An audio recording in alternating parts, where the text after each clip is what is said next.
Ja, liebe Zuschauerinnen und Zuschauer, recht herzlich willkommen zur heutigen Panoramasendung, moderiert aus Thun.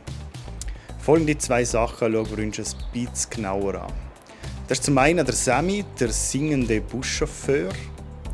Und dann schauen wir zurück aufs bittere WM-Wochenende aus Schweizer Fansicht. Ja, er ist in vielen Ländern als singender Buschauffeur bekannt. Der Samuel Sammy Zumbrunn aus Meiringen. Nicht nur in den sozialen Medien verzaubert er mit seiner Gesangsstimme, sondern auch zu Bhutan oder auf dem höchsten Gipfel in Afrika hat er schon gejodelt. Angefangen hat alles als kleiner Giel auf der Alp. Mein Kollege, der Bena Beckler, berichtet.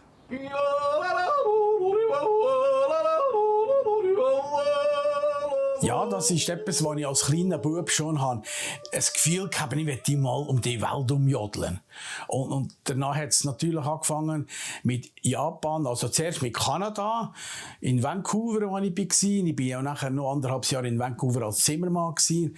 Und dort konnte ich natürlich auf diesen Bühnen jodeln, eine Expo, 86 zum Beispiel. Und dann ist der Grindelwald dazugekommen, wo ich Werbung machen für Grindelwald Tourismus, für Grindelwald, und dann bin ich jetzt 18, 19 Mal in Japan gewesen, für Werbung zu machen. Und nach Taiwan für die Jungfraubahnen. Es ist gängig um irgendwas Türen aufgegangen, wo es geheißen, wir brauchen einen. Wie in Bhutan, auf einmal hat mir einen angerufen, keine Ahnung, wer es ist, und hat gesagt, wir brauchen einen Jodler, du weißt der. Und so habe ich auf Bhutan kennen. Und Indien, China, einfach überall so sind die.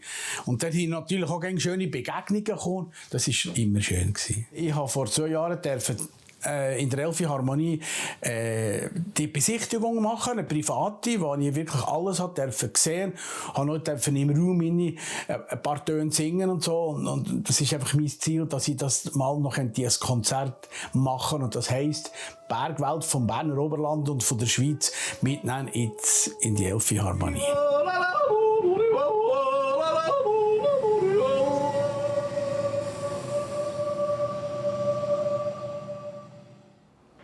Ja, Gesangseinlagen hat es das Wochenende auch an den Public Viewings für die Schweizer Nazi gegeben.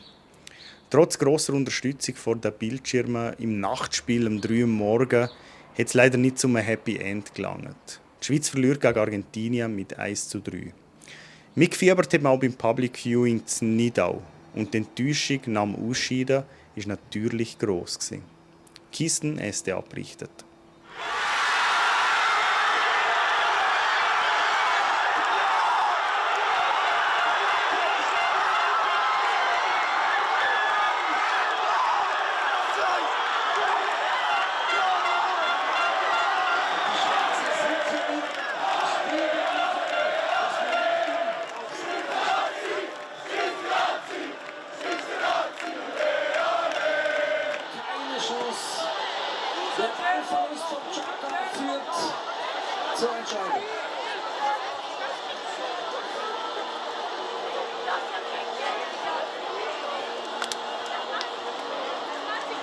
Wie ist dir jetzt Mut? Wie geht's dir nach dem Spiel? Sehr schlecht, sehr schlecht.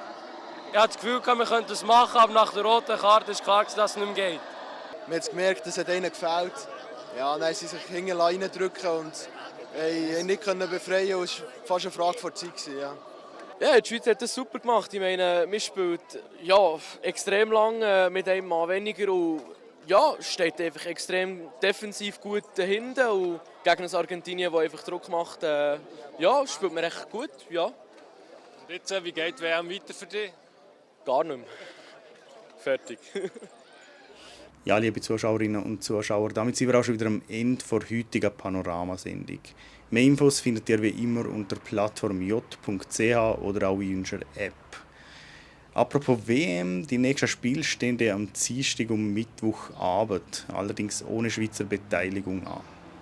Ob das Wetter für einen Besuch beim Public Viewing passt, das wissen jetzt Kollegen vom Media News. Ich sage vielen Dank fürs Zuschauen und bis zum nächsten Mal. Ciao miteinander. Schön schauen Sie das Wetter auf der Plattform J. Wir haben Montagabend, wir sind reingestartet in eine weitere hochsommerliche Woche, auch wenn es nicht mehr ganz so heiß wird wie noch in den letzten Wochen. Und das Wetter wird auch ein bisschen instabiler. Heute im Laufe des Tages sind zum Teil schon ein bisschen ausdehntere Wolken aufgezogen. Wir sehen es hier auf dem Satellitenfilm von Westen her, sind die Wolken reingekommen Richtung Schweiz. Ja, wie gesagt, Höhen-Tief werden in den nächsten Tagen eher unser Wetter bestimmen. Das Hoch schwächt sich ein bisschen ab und darum geht es gewitterhaft weiter. Es kann in der Nacht auf den Dienstag und am Morgen, am Dienstagmorgen, lokal für Platzregen oder Gewitter langen. Es wird aber morgen am Vormittag auch schon wieder zum Teil sonnig sein. Auf den Nachmittag her verbreitet recht sonniges Risiko für Regengüsse und Gewitter ist nicht gleich null, aber es ist zumindest klein. Aber wie gesagt, lokal kann es trotzdem auch im Laufe des Tages nochmal regnen oder gewittern kommen. Die Temperaturen heiß mit etwa 32 Grad am Nachmittag. Ja, dann geht es langsam ein bisschen retour mit den Temperaturen in den nächsten Tagen bis zum Wochenende. Wir sehen es, hier geht es zurück auf ein sommerliches Niveau. Es wird immer wieder Sonne geben in den nächsten Tagen. Der Donnerstag sieht am stabilsten aus. Sonst müssen wir aber zwischendurch auch mit Regengüssen und Gewitter rechnen. Danke vielmals fürs Zuschauen und weiterhin einen schönen Montagabend.